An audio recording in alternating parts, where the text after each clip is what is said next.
Bonjour les amis, aujourd'hui je vais vous parler d'un nouveau sujet, c'est la zizanie. Alors, commençons d'abord par la définition de ce mot. La zizanie, c'est aussi un désaccord, c'est une brouille, c'est une désunion, c'est une discorde, c'est une mésentente, une tension ou une mésintelligence. Et on utilise souvent l'expression semer la zizanie.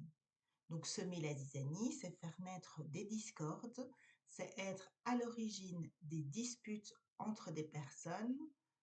Si on va un petit peu plus loin, c'est être à l'origine de guerres entre personnes. Et donc, on sème le doute.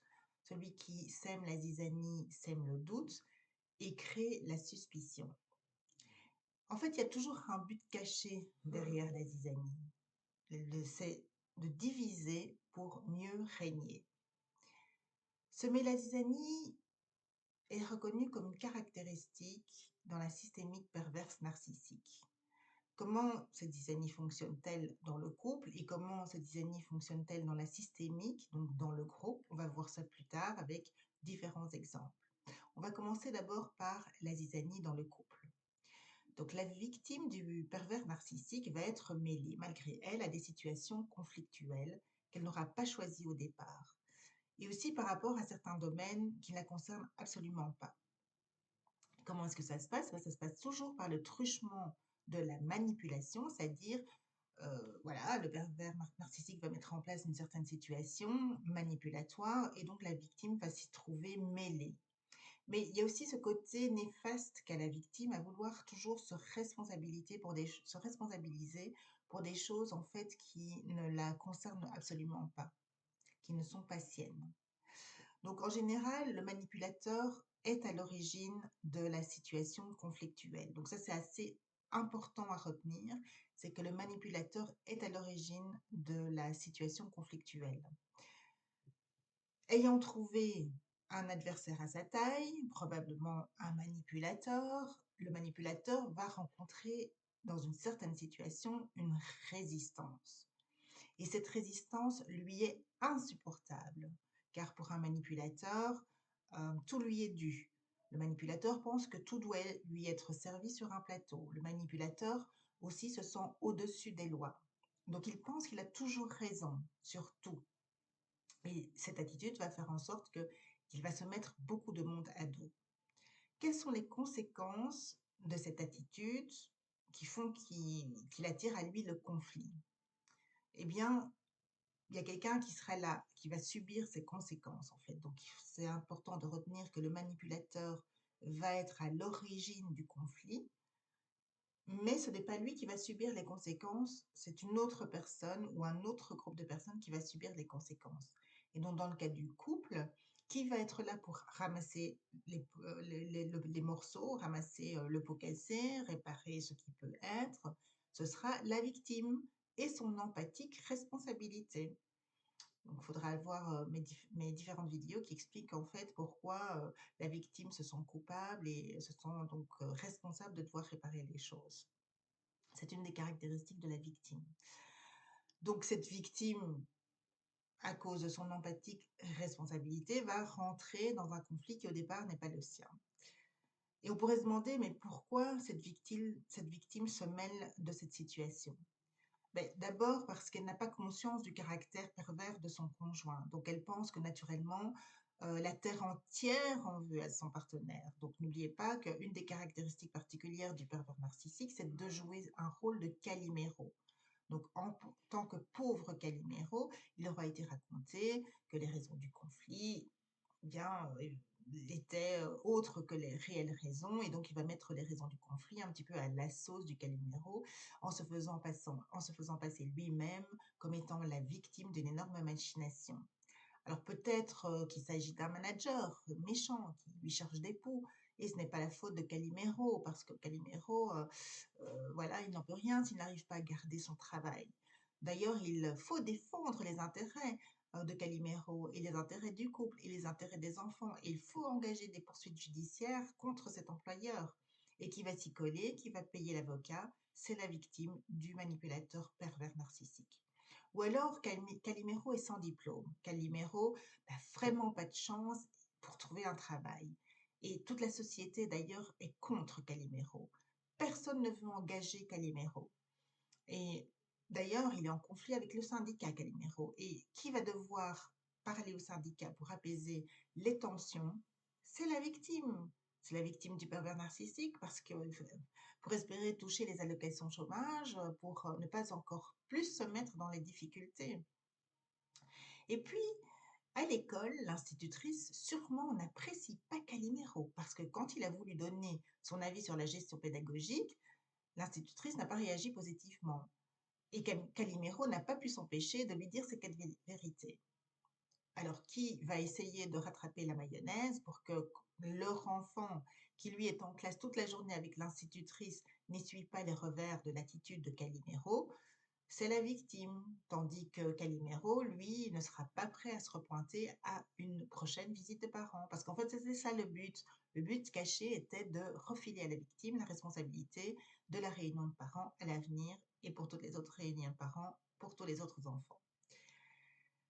Et puis avec les membres de la famille et de la victime, le pervers narcissique va aussi créer l'une ou l'autre embrouille. Donc la victime, si elle ne prend garde, si elle n'arrive pas à voir clair dans le jeu du manipulateur, si elle n'arrive pas à voir clair dans le jeu de Calimero, va se retrouver d'ici peu sans famille. Sans famille, sans amis.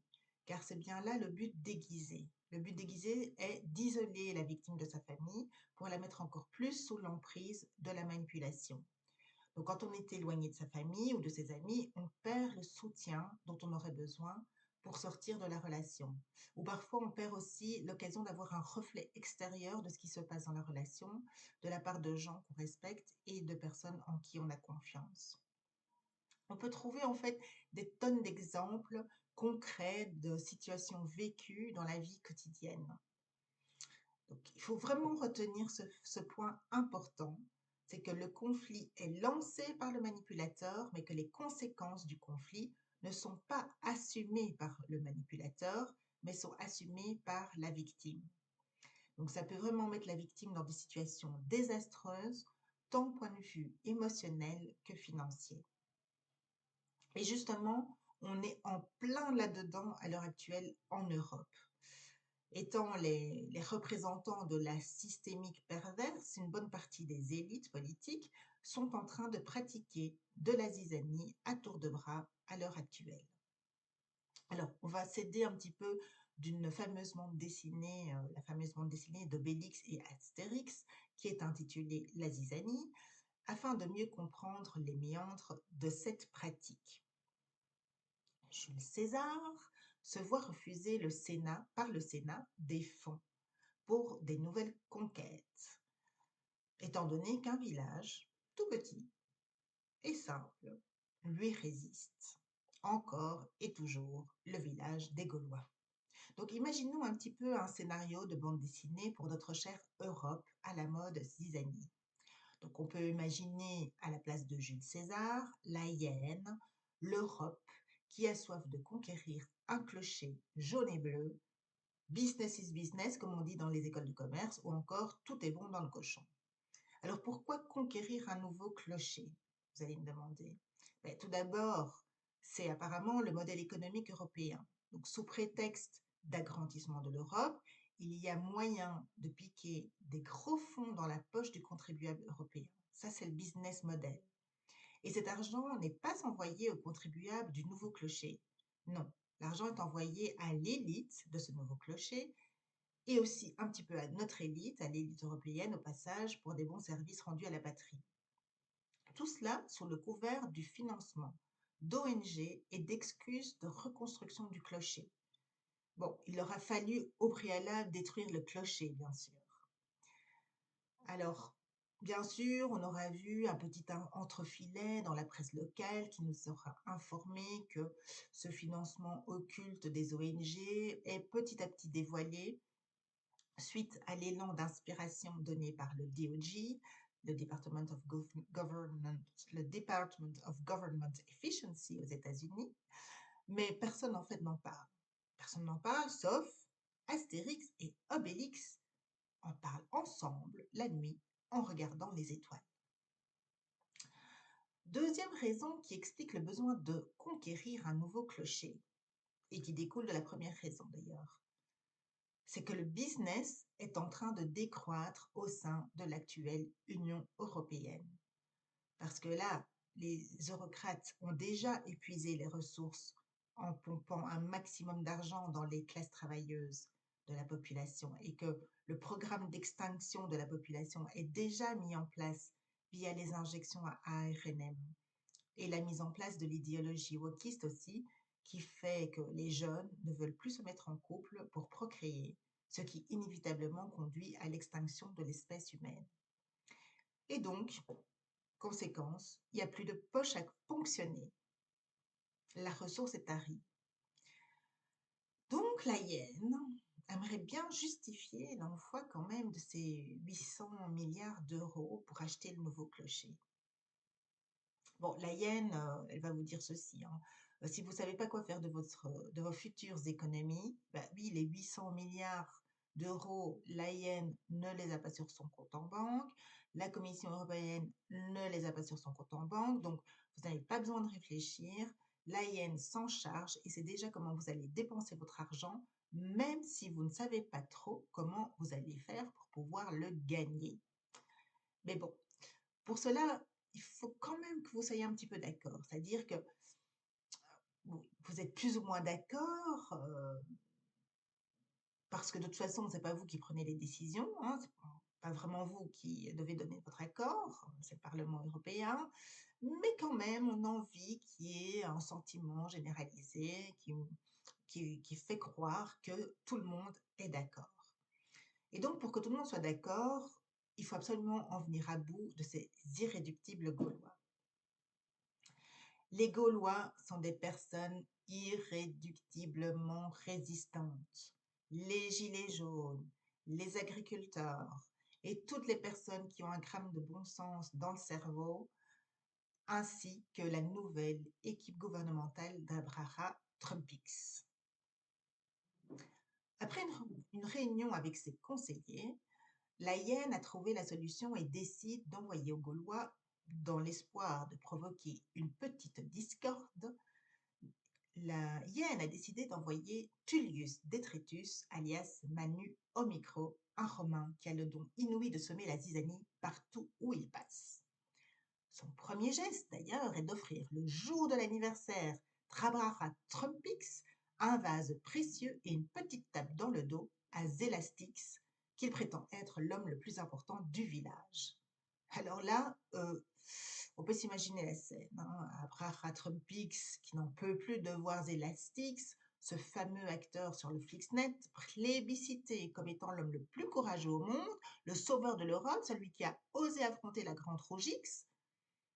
Et tous les premiers ministres et les présidents des contrées alentours sont aussi jaloux et veulent aussi recevoir une récompense pour leur boulot, un vase précieux et une petite tape dans le dos de Manu Omicro. S'ensuivent des jalousies, des commérages, des querelles, des altercations en tout genre. Après une guerre psychologique finement menée par les médias, je veux dire via une fausse potion magique, Manu Omicro sème donc la discorde dans le petit village gaulois. Et tout le monde se méfie de tout le monde. Toute cette situation aura fait que, au lieu de se quereller pour un clocher qui n'est même pas dans leur village, les villageois se retrouvent dans une situation catastrophique. Plus de poissons à manger, plus de bois pour se chauffer et même plus d'argent à emprunter. Les banquiers ayant fait faillite se sont enfouis avec ce qui restait dans les caisses, dans l'espoir de pouvoir financer le nouveau clocher. Heureusement, heureusement, les deux Gaulois, Astérix et Obélix, ont la tête sur les épaules et ils ont compris qu'ils n'étaient pas capables à eux seuls de sauver le village de la méchante hyène et de ses acolytes, vu l'ampleur du conflit. Ils vont aller demander de l'aide à Panoramix. Panoramix, est-ce que tu peux, s'il te plaît, nous mijoter ta nouvelle potion Quantix? Un mélange de bon sens humain, de travail pour la collectivité, une grosse je dirais même une énorme louche d'amour. Merci Panoramix. À bientôt.